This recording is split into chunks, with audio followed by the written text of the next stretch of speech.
What happens when you have nothing left to lose? When the world has taken your husband, your home, and your hope. For Clara Jenkins, a widow starving in the Arizona desert, the answer was her wedding ring. It was the last piece of her old life, and she was ready to trade it for a single bite of food. But the man who answered her desperate plea wasn't a shopkeeper. He was a giant of a man, an Apache outcast, and his words would shatter her reality. He refused her gold, looked her in the eye and said, "We don't need your ring. We need you." The dust of Dry Bend, Arizona, tasted like powdered bone. It coated everything, turning Clara Jenkins's black mourning dress a uniform, ghostly grey. She hadn't eaten in 2 days. The $30 her late husband, Dr. Robert Jenkins, had left in his medical bag had vanished weeks ago, paid to the leering hotel clerk, Mr. Sweeney, until he'd finally tossed her trunk onto the street that morning. Robert. Her anchor. Her life. He had come west from Boston, filled with romantic notions of manifest destiny and the noble pursuit of bringing modern medicine to the frontier. He'd lasted 6 months, not a bandit's bullet or a heroic standoff, but a simple, septic-infected cut from a rusty nail. Clara, his fiercely intelligent wife, who had served as his unofficial surgical nurse, had been powerless to stop the red line creeping up his arm. Now, she was the one with nothing. She stood outside the Last Chance saloon, the only establishment in Dry Bend, with light and noise. Her stomach convulsed, a painful, hollow cramp. She could smell roasting meat and stale beer. Humiliation burned her throat, hotter than the desert sun. But the hunger was stronger. Clutching the only valuable thing she had left, she pushed through the batwing doors. The saloon fell silent. Every eye, prospectors, cowboys, and a few painted ladies turned to her. A woman in a widow's weeds, unescorted, was a target. "We don't serve your kind. Here." The bartender, Jedediah Stone, sneered. He was a thick-necked man with a beard stained by tobacco. "Please," Clara whispered, her voice cracking from disuse. I don't want a drink. I need food. Anything." "Got money?" Jed scoffed. Clara's hand trembled as she raised it. "No, but I have this." She slid her wedding ring off her finger. The simple 18-carat gold band Robert had placed there in the Boston Old North Church felt impossibly heavy. She placed it on the filthy bar top. The polished gold was a sunbeam in the grime. "I'll trade this," she said, louder this time. "For bread, a bowl of stew, whatever it's worth." A few men laughed.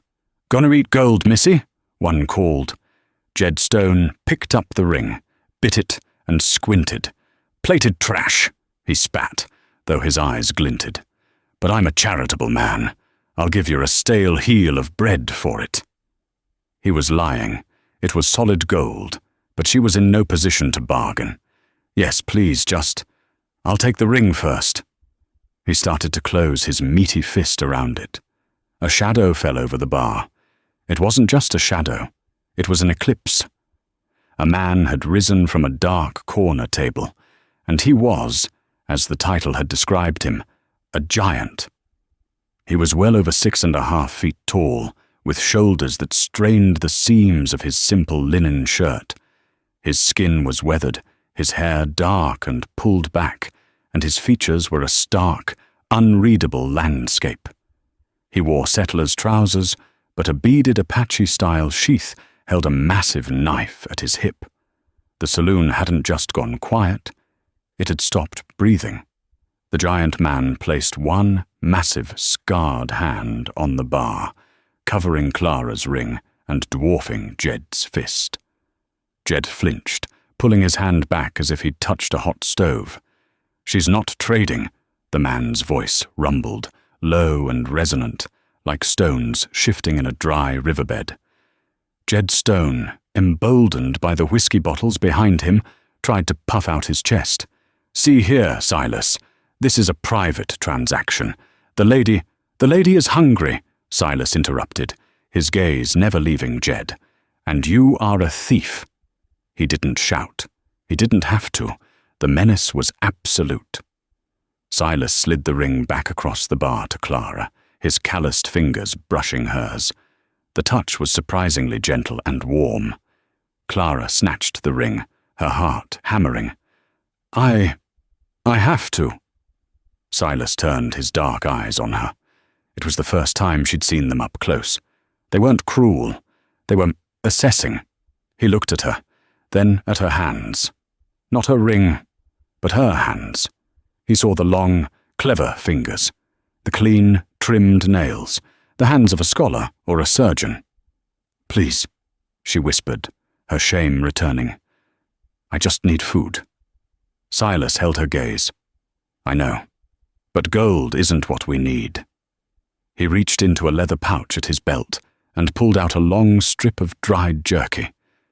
He didn't offer it. He pressed it into her hand. Then came the words that would change her life, the words that would echo in her nightmares and her dreams for years to come. You are, he said. Clara stared at him, confused. What? My people are sick, Silas stated, turning his back on the bar and dismissing Jed and the entire saloon. He motioned to the door. The doctor's wife from Boston. You know of fevers. You know of healing. We have food. We have shelter. But we are dying. He was offering a trade. Not for her ring. For her. He's Apache, ma'am, Jed hissed, a new venomous urgency in his voice. He's Silas Rook, a renegade raised by the Chiricahua. You go with him. You'll be a slave. Or worse. Clara looked at the ring in one hand and the jerky in the other. She looked at Jed's leering, hateful face. Then she looked at the giant, who stood patiently by the door, offering not kindness, but a simple, brutal transaction. Her old life was gone. This was the new one. She shoved the jerky in her mouth, the salty, tough meat an explosion of life on her tongue. She pushed past Jed and walked toward the giant. Where are we going? She asked, her voice hoarse. Silas looked down at her, his expression unreadable. To the mountains, and we have to leave now. The moment they stepped outside, the desert night swallowed them. Dry Bend and its judgmental eyes vanished behind them. Silas didn't lead her to a horse, but to a narrow, hidden game trail that wound up into the rocky foothills. Where is your horse? Clara asked, stumbling over a loose rock. Horses leave tracks, and Mr. Stone has friends, Silas replied, not looking back. He moved with a silent, fluid grace that was terrifying in a man his size. He wasn't walking. He was flowing over the terrain. Clara, weak from hunger and wearing flimsy Boston shoes, struggled to keep up. The jerky had given her a jolt of energy, but it was fading fast. Her breath came in ragged gasps. I can't. Please slow down, she panted, her ankle twisting. Silas stopped, and for a moment she thought he would hit her or leave her. He was an Apache, a savage, as Jed had said.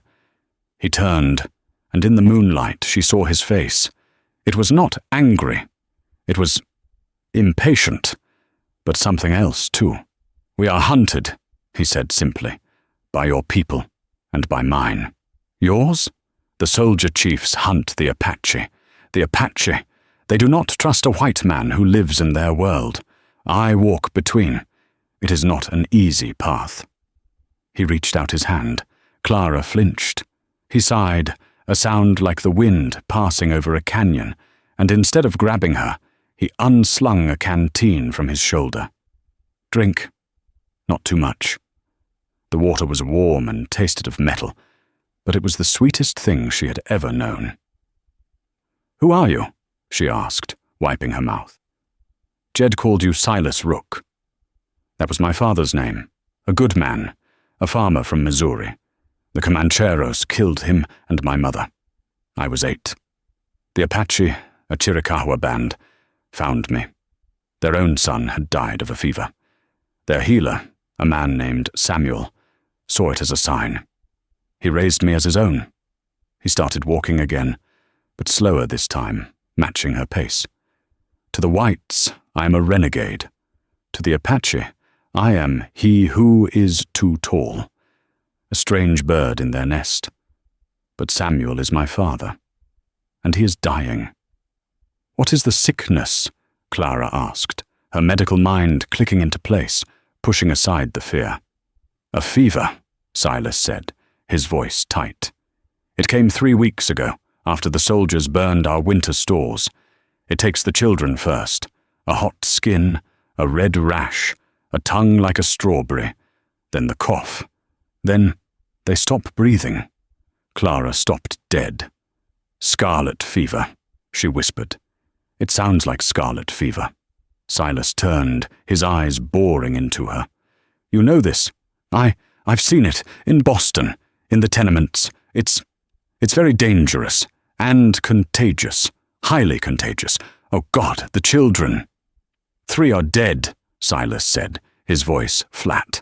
My adoptive sister's son, Leo, is fading. Samuel has it too. He is old. He tried his herbs, his chants. They do not work, he told me. Find the white doctor's wife. She has the new medicine. She is our only chance. He looked at her, and for the first time, she saw the desperation beneath his stoic mask. I didn't come for a healer, Mrs. Jenkins. I came for a miracle, and I will drag you to it if I must. Clara straightened. The fear was still there, a cold knot in her belly, but something else was rising to meet it. Purpose. Robert was dead. Her old life was ashes. But right now, in the middle of nowhere, there were sick children. And she, Clara Jenkins, was the only person who knew what to do. You won't have to drag me, she said, her voice small but firm. But I will need things. What things? Boiling water, clean cloths, soap if you have it, and all the willow bark you can find. Silas stared at her. Willow bark. Samuel uses that for aches. It has a property, Clara said, remembering Robert's lectures. Salicin. It breaks fevers. It's a start. Now, how much farther? Through this pass, then another 5 miles. We will be there by dawn. He started to move again, and this time Clara was right behind him. She was no longer a widow. She was no longer a victim. She was a nurse, and she had work to do. Dawn broke over the mountains, painting the sky in hues of apricot and lavender. The Apache camp, or rancheria, was not what Clara had imagined. There were no grand teepees, no painted warriors. It was a collection of simple, dome-shaped wickiups, hidden in a high-walled canyon. It was a place of deep poverty, but also of stubborn survival. And it was quiet, deathly quiet. As Silas led her into the central clearing, faces emerged from the shadows, women with worn, weary expressions, and a few old men. They stared at Clara with a mixture of fear and open hostility. "He brings her," a woman hissed, her voice sharp with grief. She was rail-thin, with eyes that burned with a fever of their own, the fever of loss. This was Maria, Silas's adoptive sister. "Where is Samuel?" Silas asked, his voice gentle as he spoke to her. "He is in the death hut," Maria spat. "And my son, my Leo, he will be next." She lunged at Clara, her hands clawed. "This is her people's fault. The soldiers who burned our food, the settlers who bring their sickness, and you bring her to save us? She is a curse." Silas caught Maria's wrists, his sighs alone enough to stop her.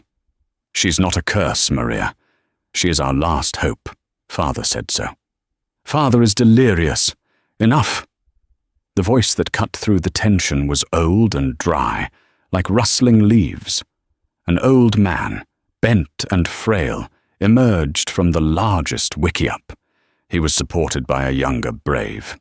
This was Miguel, the band's chief. "The giant brings a white woman," Miguel observed, his eyes still sharp, raking over Clara. "She does not look like a warrior." "She is a healer, Chief Miguel," Silas said, showing deference. "A healer," Miguel mused. "Our healer, Samuel, lies dying. He says this woman has the knowledge, but Maria says she is poison." He looked at Clara. "What do you say, healer?" Clara's throat was dry.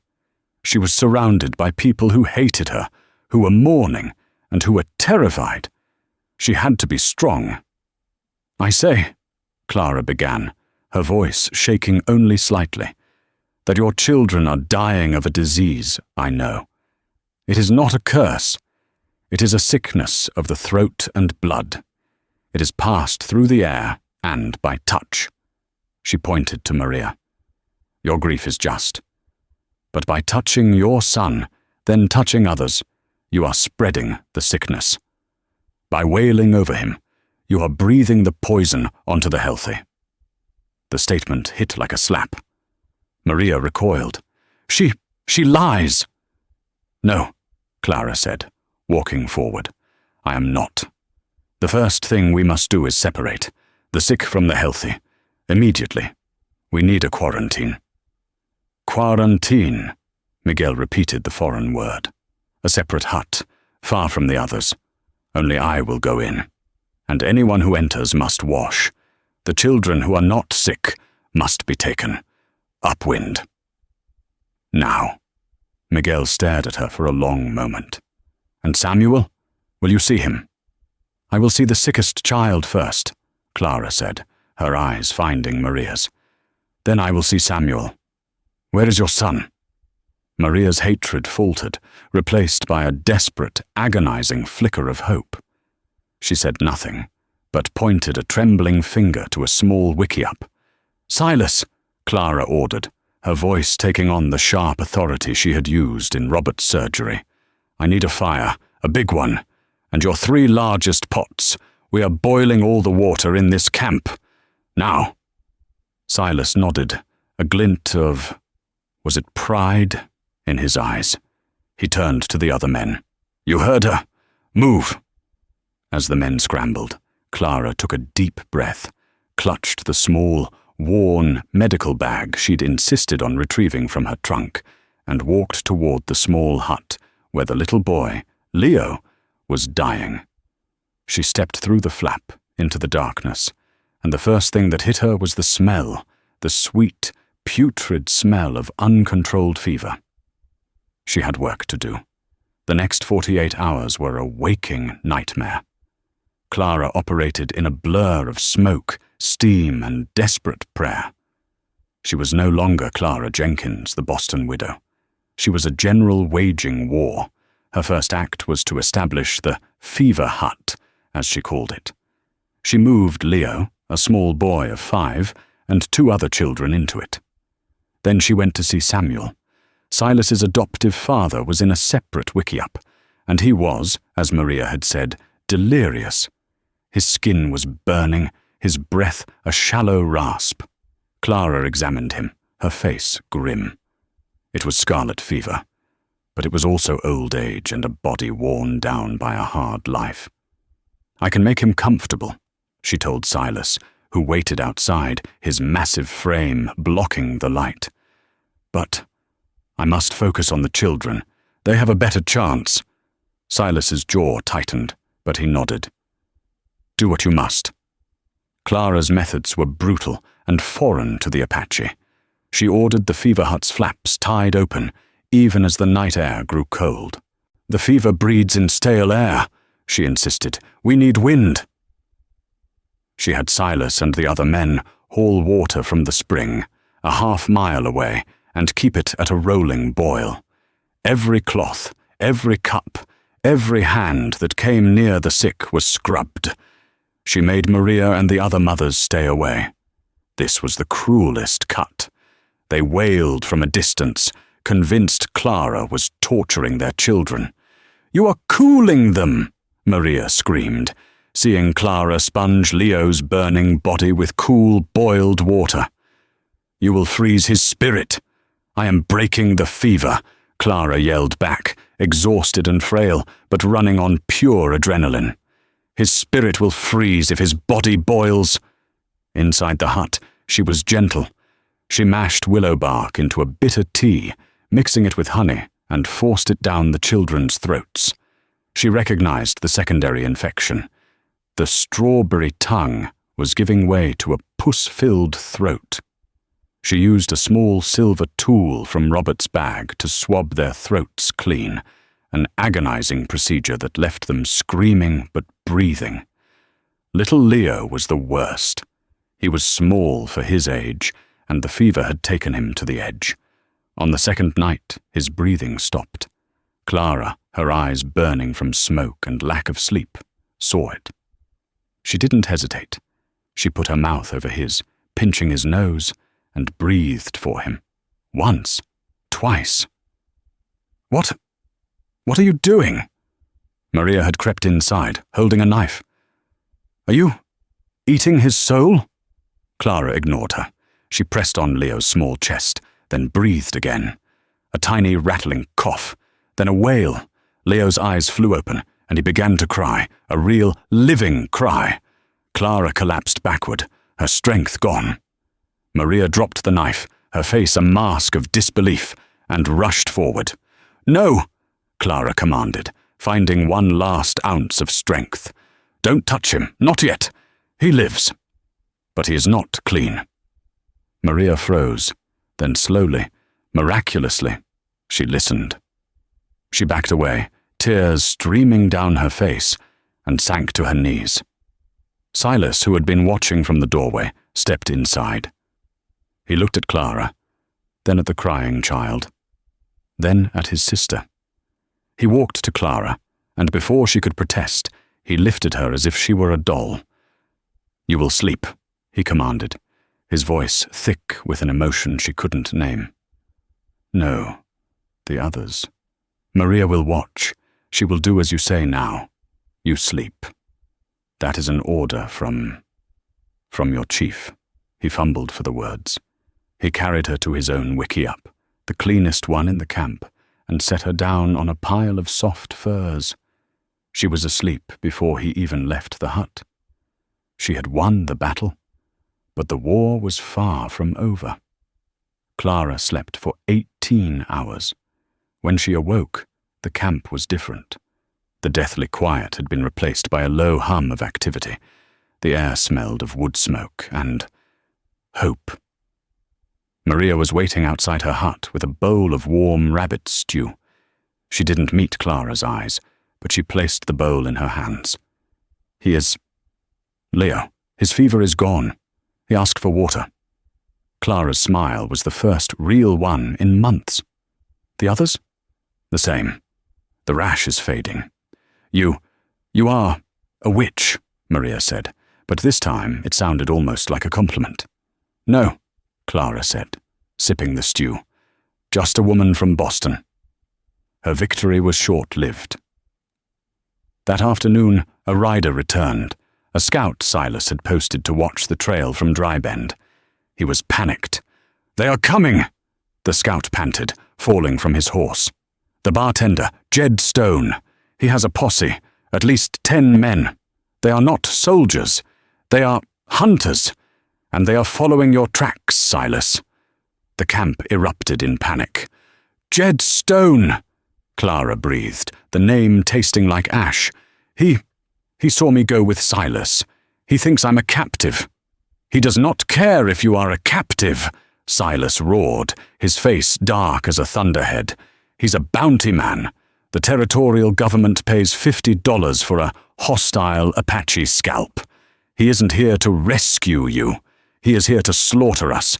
He's using you as his excuse. My God, Clara whispered. We must run, Chief Miguel said, his old face grim. But the children, they are too weak to travel. And Samuel, Maria said, her voice small. He died in the night. Silas, Our father is gone. Silas closed his eyes, a single agonizing breath escaping him. He had saved the children, but lost his father. There was no time to mourn. We cannot run, Silas said, his voice terrifyingly calm. So we will fight. Miguel, take the women and the healthy children. Follow the high creek bed to the eastern caves. Take the scout. Go. And you? Miguel asked. I am he who is too tall. I am a hard target to miss. I will stay. I will slow them down. Clara's blood ran cold. You mean you're going to die? I'm going to buy time, Silas corrected. No, Clara said, surprising herself with her own vehemence. Absolutely not. You are a warrior, Silas, but Jed Stone is a thug. You don't fight a thug. You outthink him. Silas and Miguel both stared at her. What are you saying, healer? Miguel asked. Clara's mind was racing, pulling on Robert's science, her Boston education, and the sheer, desperate cunning she'd learned in Dry Bend. He's coming for scalps, for a massacre. He expects a fight with savages. He does not expect a trap, a medical trap. Clara, what are you? Silas began. You have sulfur for tanning hides, she asked. Yes. And this is horrible. But the grease, the animal grease you store. Yes. And the huts, the old fever hut. It's full of the sickness, the blankets, the everything. Silas's eyes widened as he began to understand. Clara, what are you planning? Jed Stone wants a fight, Clara said, her eyes glinting with a cold fire he'd never seen before. We're going to give him one. But it won't be with arrows or bullets. It will be with sulfur, pig fat, and the burning rags of scarlet fever. She looked at the small recovering children, Leo among them, and her resolve hardened into steel. He wants to eradicate you. I'm going to make him wish he'd never left his filthy bar. The plan was desperate, and it had to be executed in minutes. Miguel, seeing the holy madness in Clara's eyes, agreed. He gave Silas 2 young men, then led the rest of the tribe, the women, the recovering children, the old, into the hidden trails.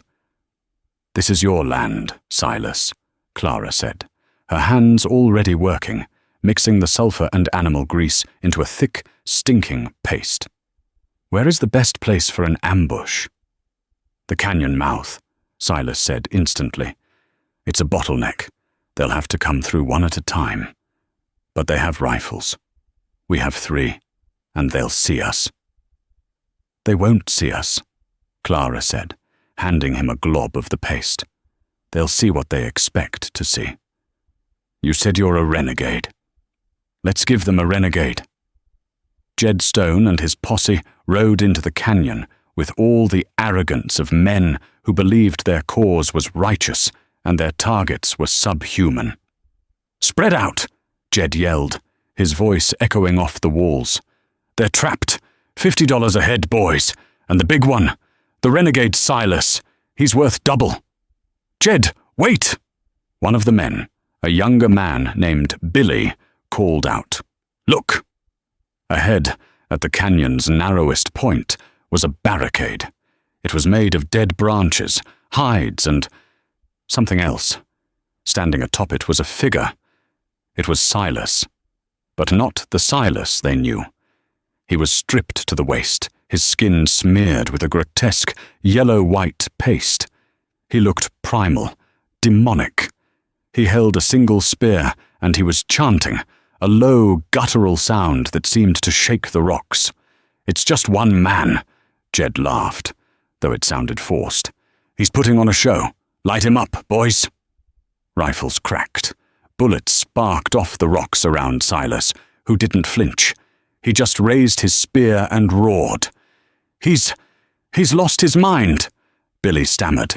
He's drawing our fire, Jed realized, too late. It's a trap. Watch the high ground. But as they looked up, they didn't see warriors.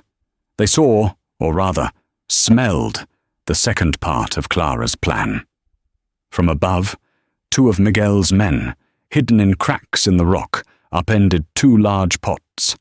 It wasn't boiling oil. It was the rancid, boiled-down water from the fever hut, a thick, putrid liquid that smelled of sickness and death, mixed with every scrap of filth Clara could find. It rained down on the posse. The men screamed, disgusted, as the vile concoction soaked them. It's poison," one shrieked. "It's just filth," Jed roared, wiping it from his face. "Get to the barricade! Kill him!" The men, enraged and disgusted, charged forward. That was when Silas lit the torch. He hadn't been chanting, he'd been waiting. He touched the flame to the barricade. The branches, soaked in the last of the lamp oil, went up instantly. But it was the hides that did the real work. Clara had smeared them with the sulfur grease paste. The barricade didn't just burn, it exploded in a cloud of thick, choking, yellow-green smoke. The smell of sulfur and burning fat was overwhelming. The posse, blinded and choking, slammed to a halt. Their horses reared, screaming. It's hellfire," Billy cried, falling from his horse. "It's just cough. Sulfur," Jed choked, his eyes streaming. "Hold the line." But the line had broken, and from the smoke, the demon emerged. Silas, holding his breath, moved through the cloud he had created. The posse was blind. He wasn't. He didn't use his knife or a gun. He used his size. He grabbed the first man and threw him into the second. He picked up Jed's rifle and snapped it over his knee. It was pure, terrifying chaos. The posse members, convinced they were being attacked by a dozen Apache demons, turned and fled, trampling each other to get out of the canyon. All except one. Jedediah Stone, his face black with soot and rage, scrambled to his feet. He saw Silas, and his greed overcame his fear. He drew his pistol. "You're still worth double, you giant freak." He aimed. He fired. But he wasn't aiming at Silas. He was aiming past him. Clara, who had been hiding in the rocks to light the signal torch, had stepped out to see if her plan had worked. "Silas!" she screamed. Silas turned. The world went into slow motion. The bullet. Clara's white, terrified face. He moved. He had no time to think, only to act. He was he who is too tall, and he covered the distance in a single, impossible bound. He threw himself in front of Clara. The gun flashed. The sound cracked against the canyon walls. Clara screamed as the giant man was thrown backward, a dark, blossoming stain appearing on his chest.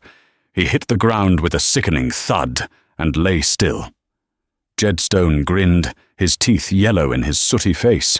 "Well, look at that! Saved the lady after all!" He cocked his pistol, walking toward Clara. "Now, ma'am, about my reward." Clara was frozen, staring at the unmoving mountain that was Silas, the man who had saved her, the man she had just gotten killed. "He's dead," Clara whispered, her mind refusing to accept it. "He is," Jed Stone agreed, his pistol still leveled at her. "Which is a shame. A dead scalp ain't worth as much. But you're a witness. You'll tell the army in Tucson how these savages captured you, how I came to save the day. You murderer," Clara spat, her shock turning to a cold, pure rage. "Harsh words, ma'am." Jed smiled. "Now, I'll be taking my payment, starting with that pretty ring you tried to trade me." He grabbed her left hand, his thumb fumbling for the gold band. And that's when Clara, the doctor's wife from Boston, did what no one expected. She didn't scream. She didn't cry. She acted. With her free hand, she reached into the medical bag still slung over her shoulder.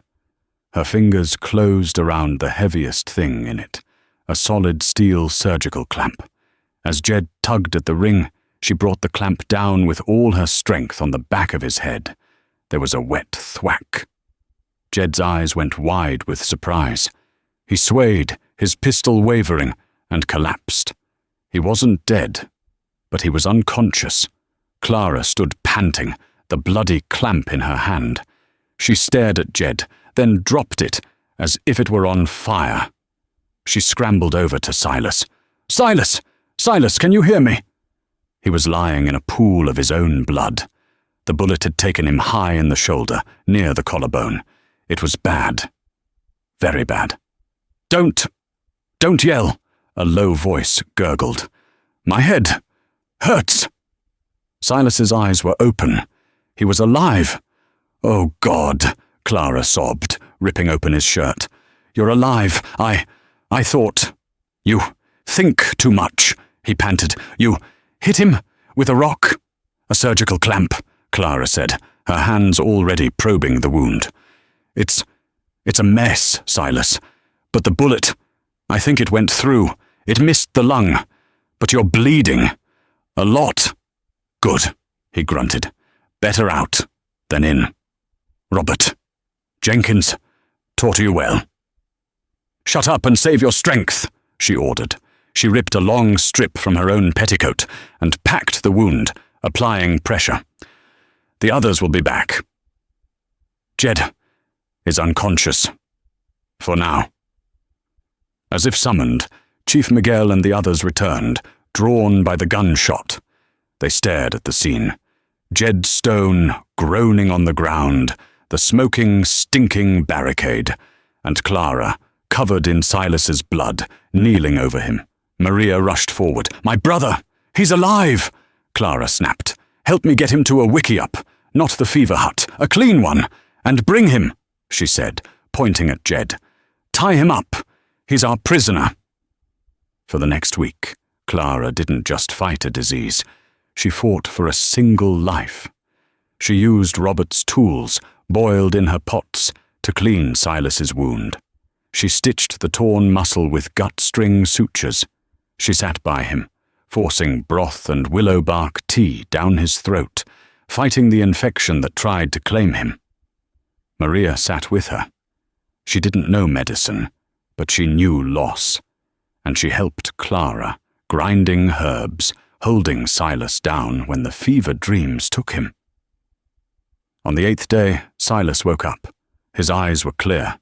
He looked at Clara, who was asleep in a chair beside him, her head resting on her arms. He reached out a shaky hand and touched her hair. She woke instantly. "Silas, you look terrible," he whispered. Clara laughed, a sound that was half sob. "So do you." She looked at her hand, the one he'd been touching. It was her left hand. The gold band was gone. She panicked. "My ring! Jed, did he—" "No," Silas said. He pointed to the small table beside him. Her wedding ring was sitting in a small clay bowl. I took it off," Clara said, confused as the memory returned. To clean my hands, for your surgery. I forgot." She reached for it, her last tie to Boston, to Robert. Silas's hand, still weak, closed over hers, stopping her. "Clara," he said, using her name for the first time. "The Apache. We have a custom, when a warrior's life is saved, that life belongs to the saver." Clara's heart stopped. What are you saying?" "I am saying," he said, his dark eyes holding hers, "that I am yours, if you will have me."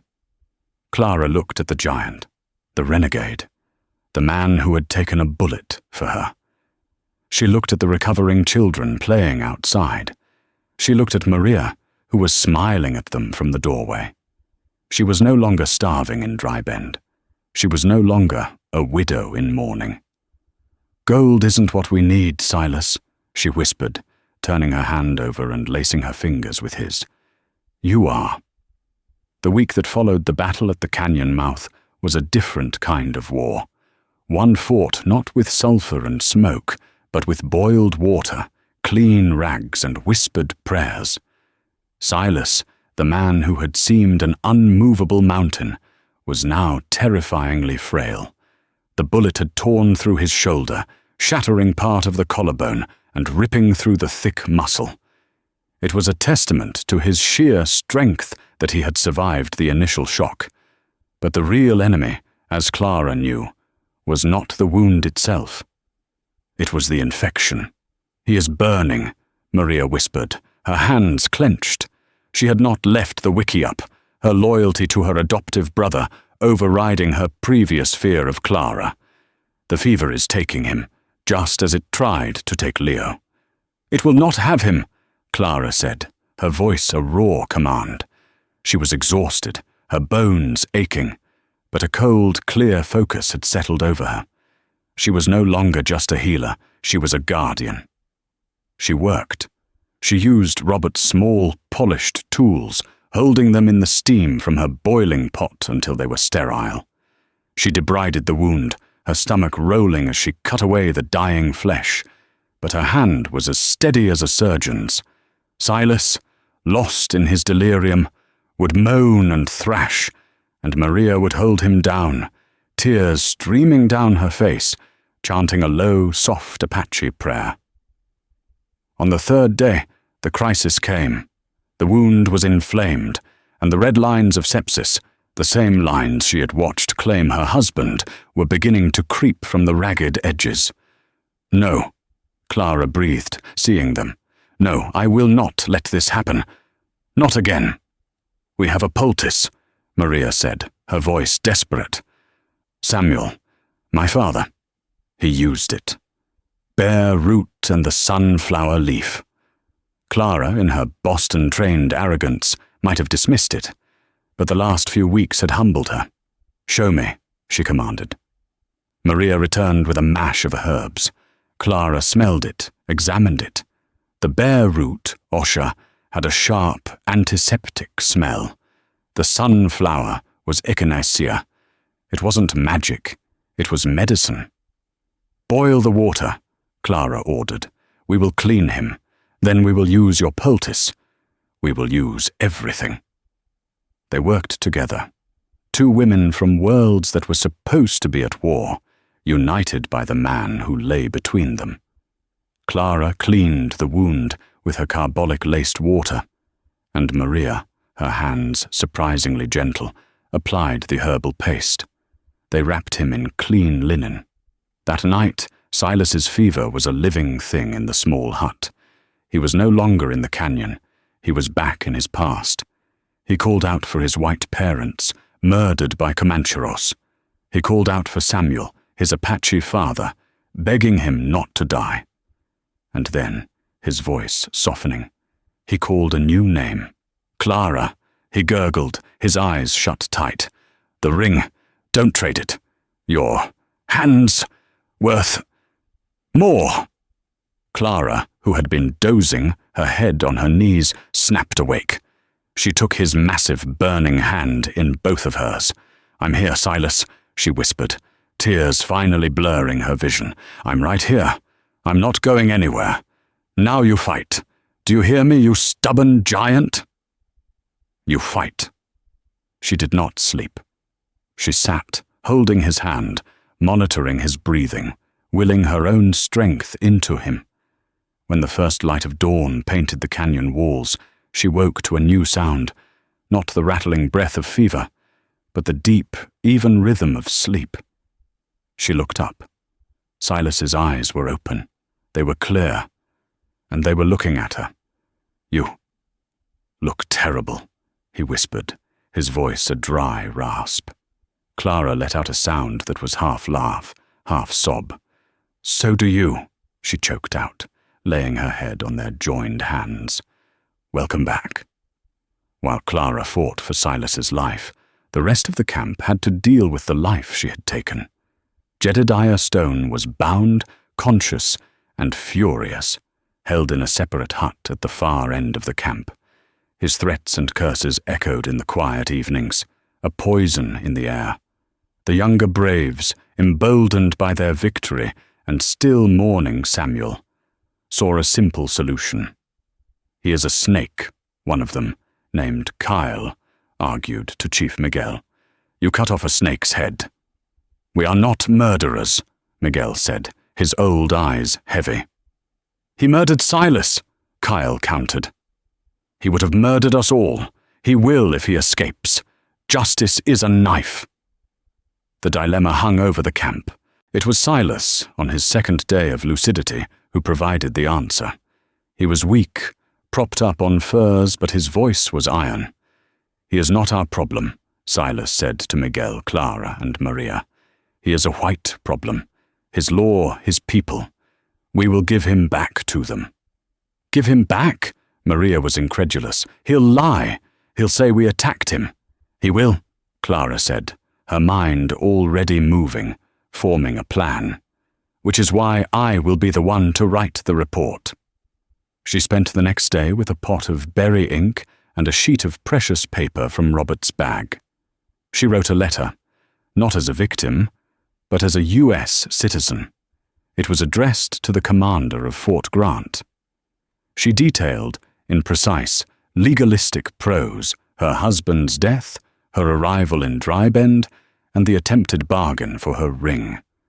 She named Jedediah Stone as a known bounty hunter, and detailed his unprovoked armed assault on the peaceful Apache band that had granted her sanctuary. She described his attack as a vigilante action for the purpose of murder and illegal profiteering. She signed it.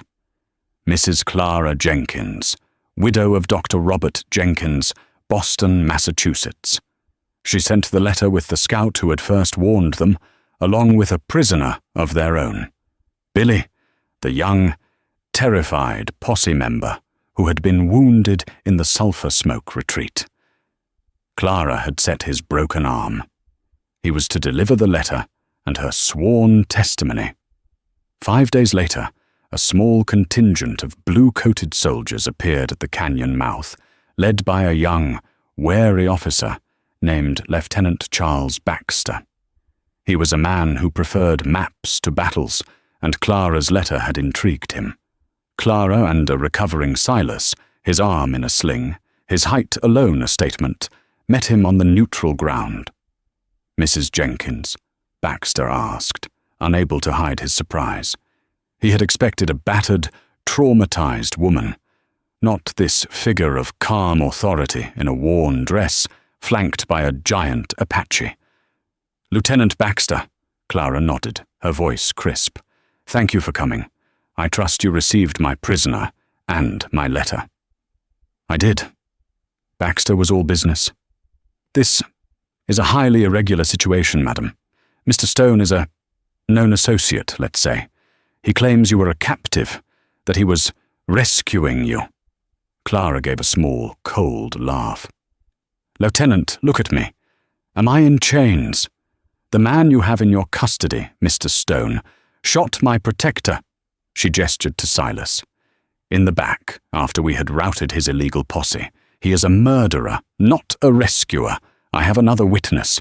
On her signal, 2 braves brought Jed Stone forward. He was gagged, his eyes burning with hate.